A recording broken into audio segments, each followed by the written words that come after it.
تو اس سے دعا کرے گا اور وہ تیری سنے گا اور تو اپنی منتیں پوری کرے گا۔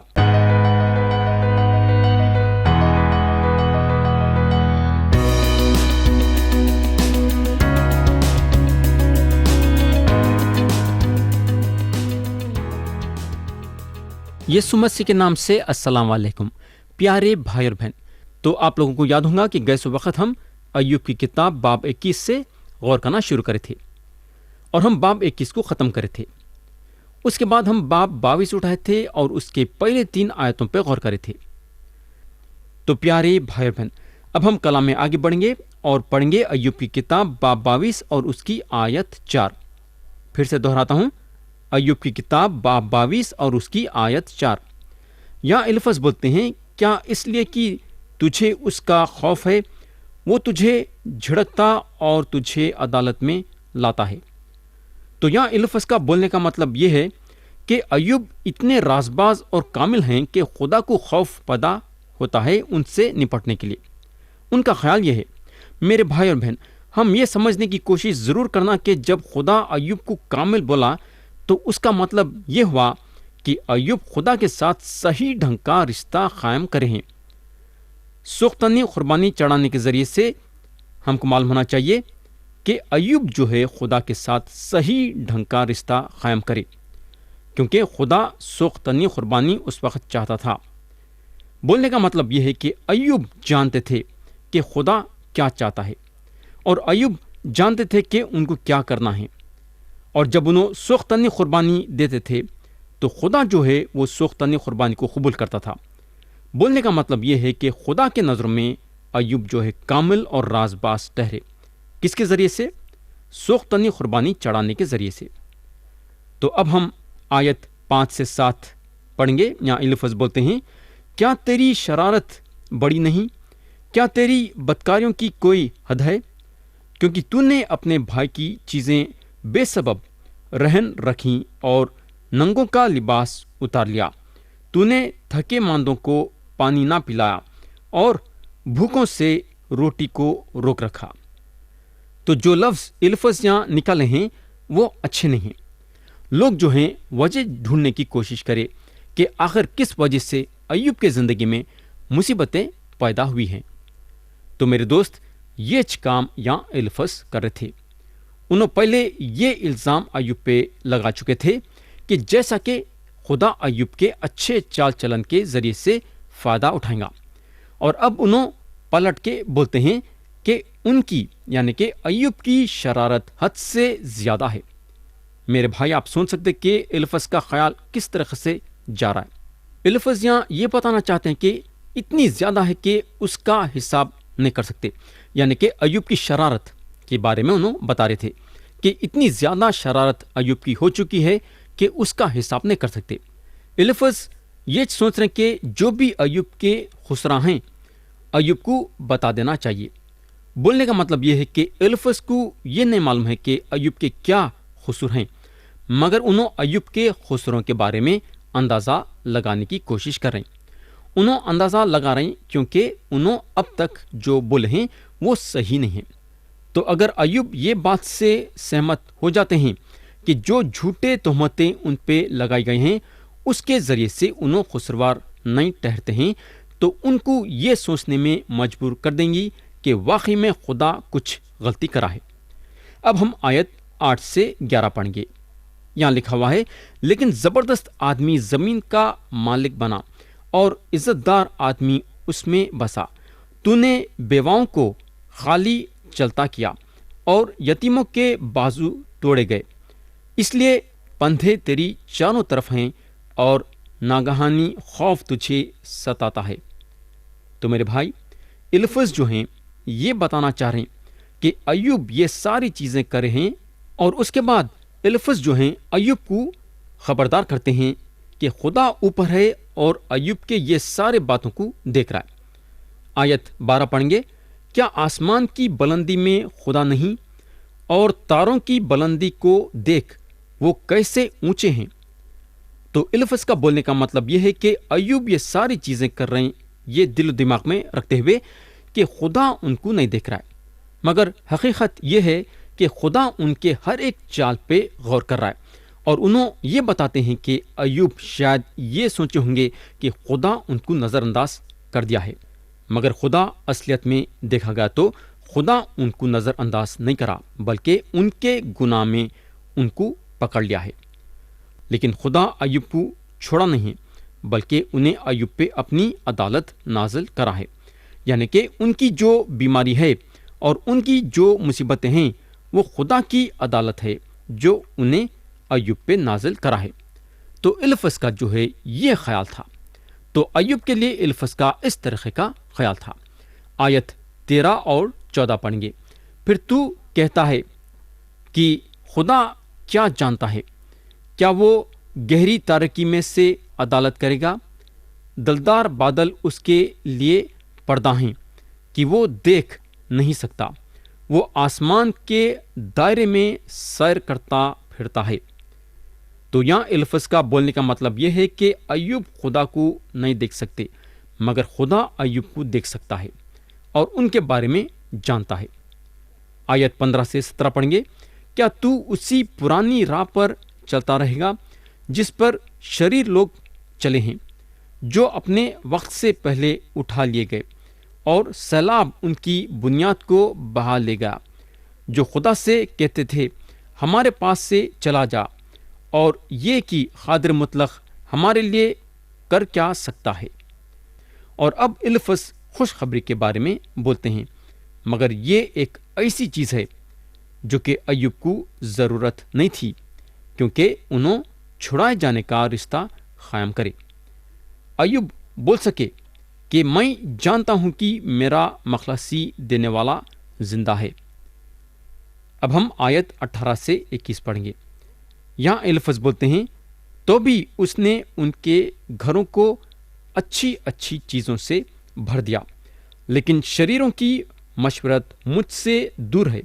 صادق یہ دیکھ کر خوش ہوتے ہیں اور بے گناہ ان کی ہنسی اڑاتے ہیں، اور کہتے ہیں کہ یقیناً وہ جو ہمارے خلاف اٹھے تھے کٹ گئے، اور جو ان میں سے باقی رہ گئے تھے ان کو آگ نے بھسم کر دیا ہے۔ اس سے ملا رہے تو سلامت رہے گا، اور اس سے تیرا بھلا ہوگا۔ پیارے بھائی بہن، میں آپ کا توجہ آیت 21 پہ لانا چاہوں گا۔ یہاں الفظ بولتے ہیں اس سے ملا رہے تو سلامت رہے گا، اور اس سے تیرا بھلا ہوگا۔ یہاں الفظ جو ہیں ایوب سے بولتے ہیں اس سے ملا رہے تو سلامت رہے گا۔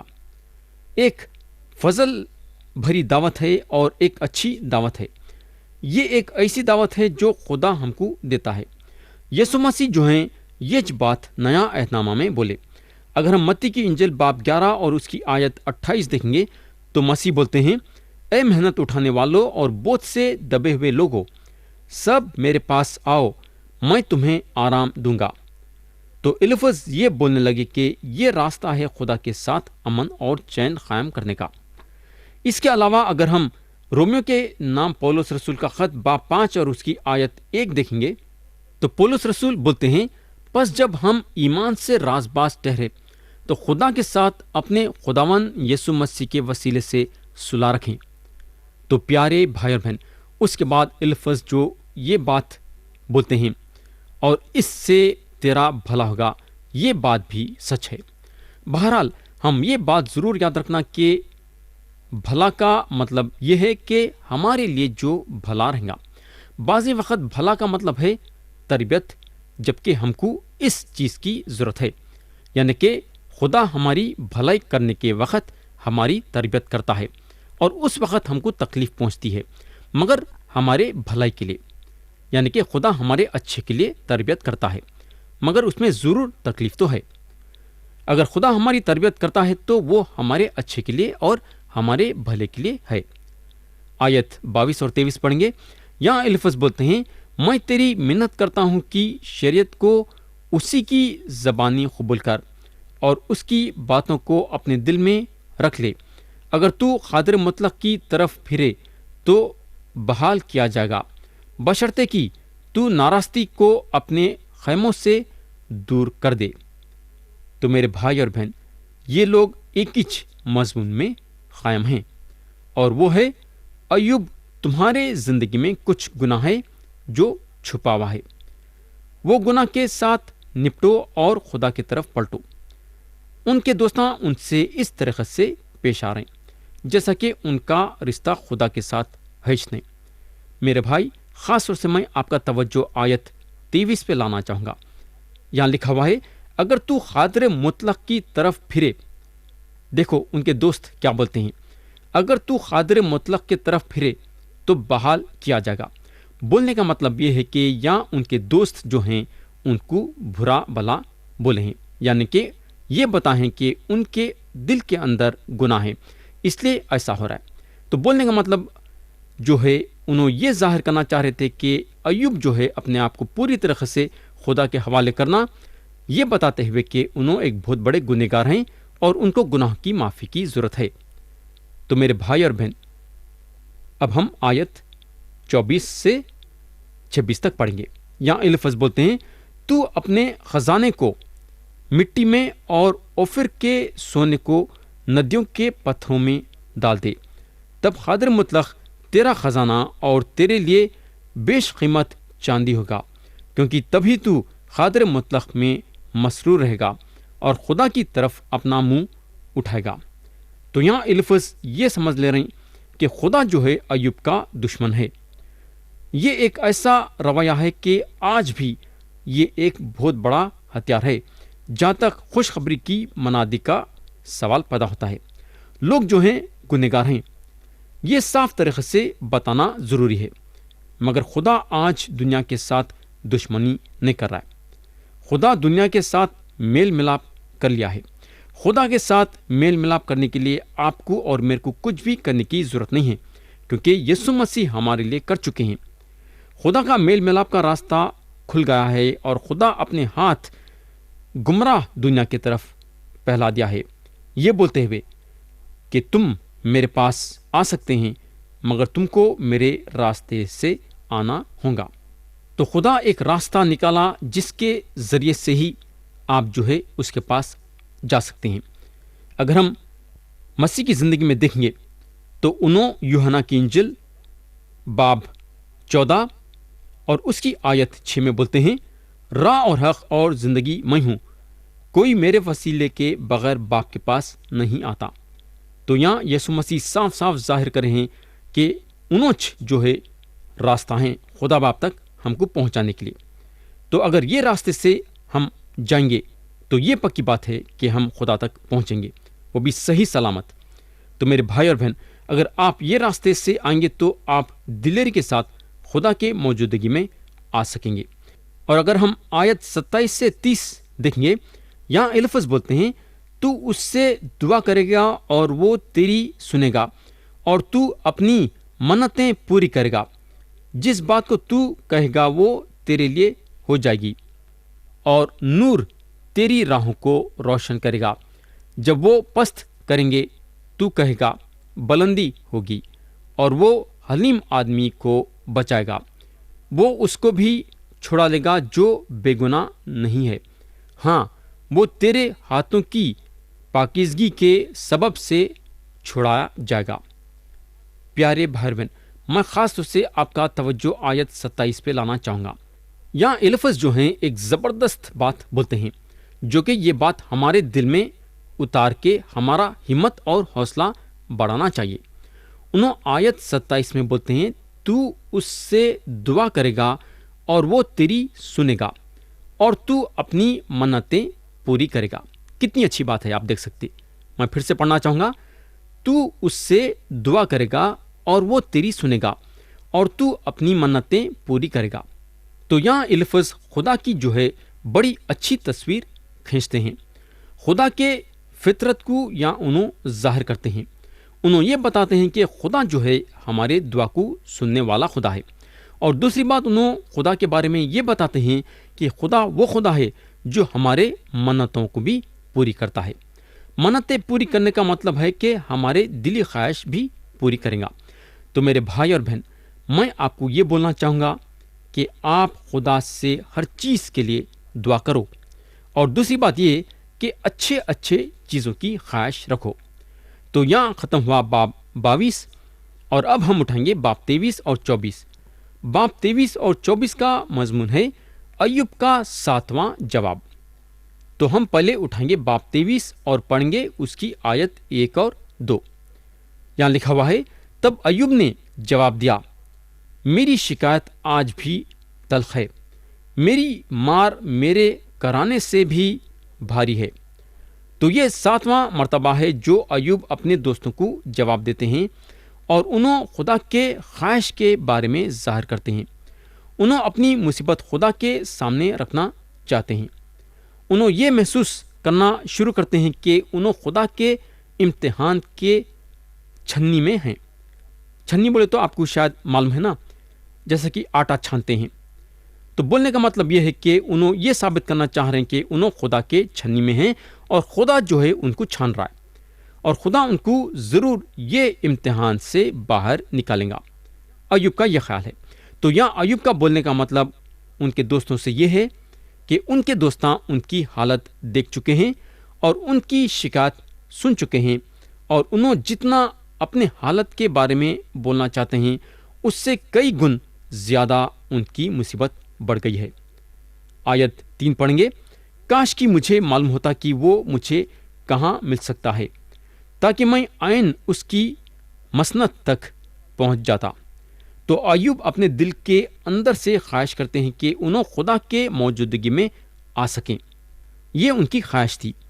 یہ ایک زبردست بات رہیں گی اگر ان کے دوستوں کو یہ معلوم ہوتا کہ ان کو فضل کے تخت کے موجودگی میں کیسا لایا جا سکتا ہے۔ اب ان کو عدالت کے تخت کی ضرورت نہیں ہے۔ انہوں عدالت کے تخت کے پاس رہ چکے ہیں اور انہوں لکڑی کے شیڈ کے پاس رہے ہیں ان کے تربیت کے لیے، اور اب کوئی نہ تو کوئی ان کو خدا کے موجودگی میں لانا ضروری ہے۔ آیت 4 میں لکھا ہوا ہے، یا ایوب بولتے ہیں، میں اپنا معاملہ اس کے حضور پیش کرتا اور اپنا منہ دلیلوں سے بھر لیتا۔ تو یہاں ایوب کا بولنے کا مطلب یہ ہے کہ انہوں خدا کے حضوری میں جانا چاہتے ہیں کیونکہ انہوں اپنے آپ کا بچاؤ کرنا چاہتے ہیں۔ اب ہم آیت 5 پڑھیں گے۔ یہاں ایوب بولتے ہیں، میں ان لفظوں کو جان لیتا جن میں وہ مجھے جواب دیتا، اور جو کچھ وہ مجھ سے کہتا میں سمجھ لیتا۔ تو ایوب یہ حیرت میں ہیں کہ خدا ان سے کیا بولیں گا۔ انہوں اس بات سے حیران ہو رہے ہیں کہ انہوں خدا کو کہاں ڈھونڈ سکتے، آخر خدا ان کو کس جگہ میں ملے گا۔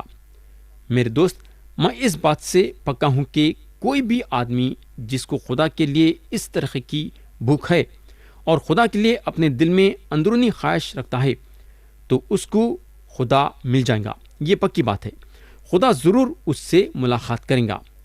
نیا عہد نامہ بتاتا ہے کہ جب زکئی نام کا آدمی جو محصول لینے والوں کا سردار تھا، جب انہیں یسوع مسیح کو دیکھنے کے لیے اپنے دل میں خواہش پیدا کرا اور جھاڑ پہ بیٹھ گیا، تو یسوع مسیح اس کے پاس آئے اس سے ملنے کے لیے۔ زکئی کو جو ہے خدا مل گیا۔ پیارے بھائی بہن، کیا آپ آج اور اب اور اسی وقت اپنے دل میں خدا کے لیے خواہش پیدا کرنا چاہیں گے؟ کیا آپ خدا سے ملنے کے لیے اپنے دل میں خواہش پیدا کرنا چاہیں گے؟ خدا آپ کو ضرور مل جائے گا اگر آپ یہ خواہش رکھتے ہیں تو اپنے دل میں۔ تو یہاں میں کلام کو ختم کرنا چاہوں گا اور آتے سے وقت ہم پھر سے کلام میں آگے بڑھیں گے۔ خدا ہم سب کو آج کے کلام کے ذریعے سے برکت دے، یسوع مسیح کے نام سے آمین۔